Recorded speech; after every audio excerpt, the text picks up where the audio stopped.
En parlant justement de l'agression dans l'Est de la RDC, Didier Reynders se planche sur la justice internationale et cette question sera abordée aux Assemblées générales des Nations unies, a-t-il souligné à la presse.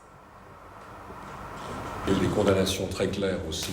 d'un certain nombre d'événements par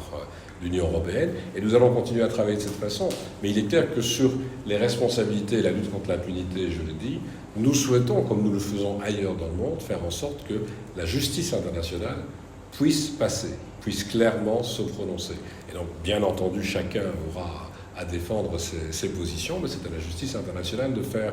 sa propre idée et de prendre des décisions. Par contre, ce que nous sommes prêts à aider, évidemment, c'est tous les processus qui pourraient faciliter un retour à une vie paisible dans l'Est du Congo. C'est évident, ça n'est pas la première fois, il y a déjà eu des événements dans le passé, mais ça, c'est plus la démarche qui dépend, y compris de la diplomatie européenne, et vous verrez qu'il y aura certainement des débats lors, je l'ai dit, des Assemblées générales des Nations unies, autour de ces assemblées.